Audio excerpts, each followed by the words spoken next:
is. You can't let up 96 to a team that came in averaging 65. That's not a recipe for success. I hate to say it. It was an embarrassment. And I don't want to see this bad games happen, bad fans don't have to. Take that and shove it. My Lord. There's a difference. I have a right to be pissed. Okay, so I want to rant on this. Not really rant, but I really just want to have a serious conversation. No. 3 times you've quit me mid-rant.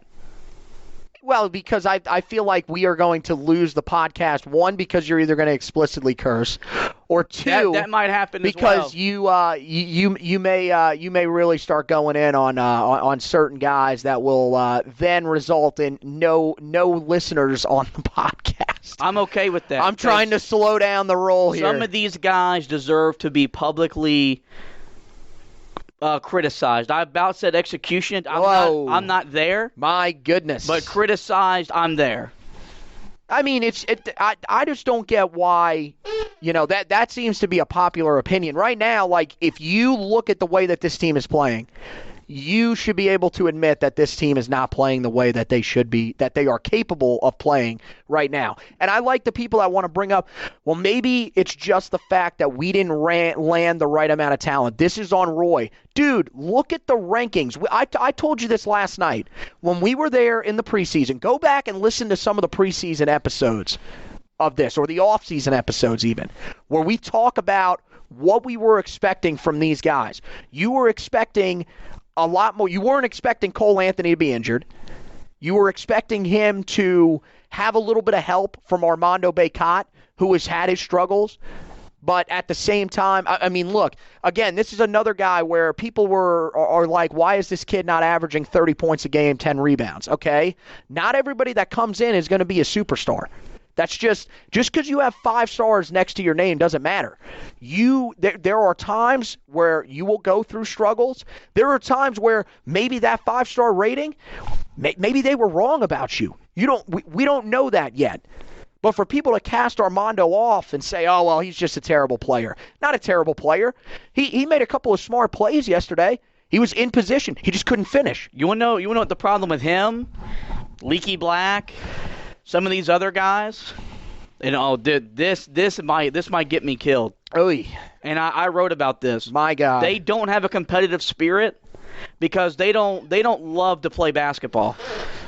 They have come to the point with their actions that they think it's a privilege to walk out, put that jersey on, and play in that building. No. No. You mean that it's a given, not a privilege. Not a privilege. Well, yeah, they think they deserve. They deserve it. Everything. Yeah. Okay, I get it. Yeah. No, your play the other night. No, you were an embarrassment. You were an embarrassment to the game. Oh. You were an embarrassment this is getting bad. To Dean Smith. You're an embarrassment to Roy Williams. That's how bad you were. And the fact that he lashed you out and you're just still sitting there lifeless, I don't know. Me, when I get yelled at, I don't take kind to it. And they didn't respond. They came out in the second half, yeah. But who's to say Georgia Tech just knew? Well, they've already quit. We showed a little bit of life, but then after we showed a little bit of life, we didn't have enough in us to go keep fighting. We just, once Georgia Tech pushed it, well, I guess that's it. That's not Carolina. That's not what we're about.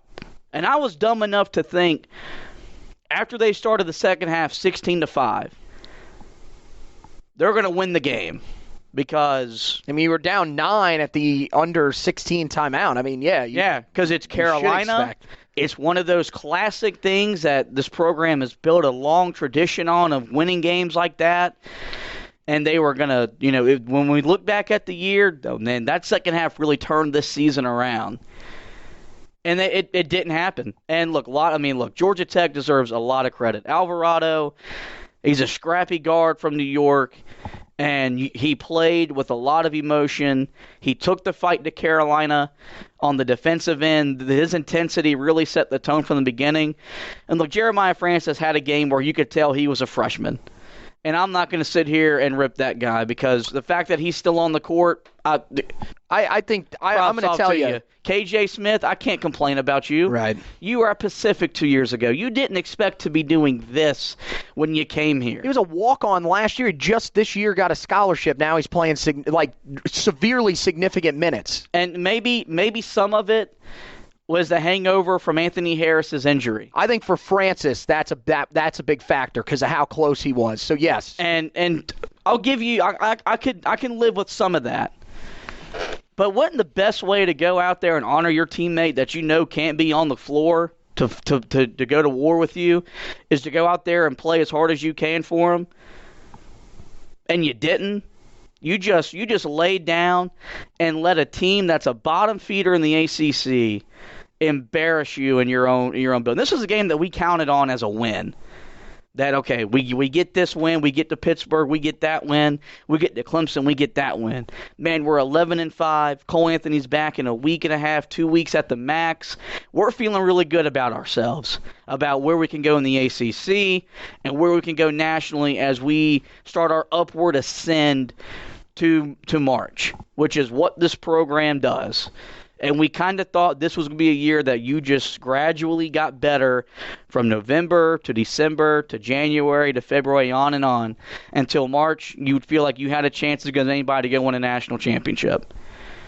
And now you're sitting here, you're 8-6, you're 1-2 in the ACC, and you've got a head coach who doesn't have any answers for you because he knows he hasn't connected.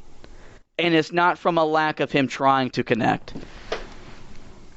It's from these guys not buying in and wanting to be coached by one of the best guys that ever coached the game, who's only there to make you better, who loves you unconditionally, is going to be there for you when you leave his program and go on to the NBA, and you can't even give him 100%. That, to me, is... That's the most sad thing, is that these guys aren't even willing to buy in 100%. And maybe it changes after this game. Maybe this is what it took, was you being down 30-6 at home. You didn't make a field goal till 6:39 in the game. 13 minutes, 6:39 left in the first. 13 minutes, 21 seconds without a field goal. You know how hard it is to be that bad? I mean, at that point, you're trying to suck. You had looks. It's just you didn't make them. You weren't strong enough at the rim to finish some of the inside ones. I mean, yeah, I'm not really going to say much because I mean, this is just kind of where You've been kind of doing your thing here, I'll let you roll. I mean, look, I was disappointed in him. I mean, look, this is the first game that I was at in the Smith Center, which, by the way, we sent out an extremely important poll to the listeners and readers of the Heel Tough Blog podcast and the or to the Heel Tough Blog, readers of the Heel Tough Blog and listeners to the Roy's Boys podcast. Ask them if I should be allowed at another home game. The resounding answer, 82% of people said no. So you're not getting a pass on that because I mean, like you're going to go see him play again because that's what I said. No. Oh, there we go. No. I'm going to go see him play again. But you're not getting blamed. No, the players. Roy Williams won't go on air and publicly kill his team, which he shouldn't because he's the head coach. That's the way to lose your locker room. He's but I will. That. He's a Hall of Famer. And if you want to question my fandom, then come at me. Aye. My Twitter handle is Joshua Marlowe 5. You can find me on Facebook. Facebook will be where you're going to have to check the groups pretty often. You're not going to find somebody more committed to this program that loves Carolina basketball more than just about anything else in his life. And this was a loss that sent me not losing at home to Belmont, not losing at home to Wofford 3 years ago. UAB. That was on the road. Not losing on the road. But still, that UAB. Was a team that you should. UNLV a few years ago. This is a loss that I have no problem losing my mind over, and the fact that I have to write about guys' competitive spirits and if they love the game of basketball. really ticks me off, because how many of us love basketball but aren't good enough to play? We don't have the God-given ability to play the game at the level that you can play at. And if you give an ounce of effort because you care, Armando Bacot can hold his own with Moses Wright. Leaky Black can be an all-ACC player. They've got to want it. Roy Williams can't want it for them. They've got to look themselves in the mirror and determine, I want to be great. Mm-hmm. And they're not at that point right now, which is why I question, do they love the game? I don't think we've questioned that with Cole Anthony. You saw with Jeremiah and Francis and Anthony Harris, they enjoy playing. And these guys don't enjoy it because they don't love it. And that's a problem. Some other stuff that came out of this game, and Garrison Brooks, as big time a performance as you're going to see, especially in a losing effort. That was Marcus Page-esque, where you could just literally feel him willing his team to just be competitive. It was 35 points, 9 of 18 shooting, so 50%. You'd probably want it to be a little bit better from a big guy. But, I mean, it was light years better than anyone on the team. 17 of 18 from the foul line, second highest free throw made percentage in Carolina basketball history on 18 or more attempts, just behind York Larice's 21 of 21 back in 1959. Classic game was there for that one. And so, like, that's a guy that I don't question his competitive fire. You can tell the frustration level because this team isn't where he thought it would be. And he probably feels like he has to do too much, but at least he had the want to just say, well, screw it. If I got to take every shot, and look, he missed some big rebounds late in the game, sure. He was dead tired. I pointed that out on social media, and that was pointed out by a lot of fans. And I mean, you honestly, he was, because he had to do literally everything. He's the guy that was moving, the only guy that was consistently moving without the basketball again, which just frustrates me to no end, because with how stagnant your half-court offense has been this year, why are you not trying to move to get the basketball, especially against a zone? You can't just expect to stand there and get open. It's just not going to happen. But, yeah, I mean, he did everything that he could have possibly done. I mean, 35 points, 11 rebounds. I mean, he had one of those games. It was just nobody else really seemed to respond until that you had that one little stretch to start the second half, and then it was right back to just Garrison again. Yeah. It's just that's not a recipe to win games in the ACC. And this again shows that if you don't come prepared to play in the ACC, anybody can beat you, because Georgia Tech, it's either them or Boston College that is the worst team in this conference. I don't care that they beat Carolina in this game. Georgia Tech is one of the worst power conference teams in the country. They are not good. Well, and I also talked when we were leading up to the game, they have nothing to play for. And the simplest fact that even if they were a decent team, they can't go to the tournament. Yeah, they could win out. They wouldn't make the NCAA tournament. And so this was a chance to salvage their season. You could tell that from word go that they were more invested in the game. And Carolina's not good enough to sleepwalk and win these type of games this year. Years past, they could sleepwalk and win these kind of games, but not this year. And even though the ACC, and look, I think we can all agree that the conference is down to where it's been in the past couple years.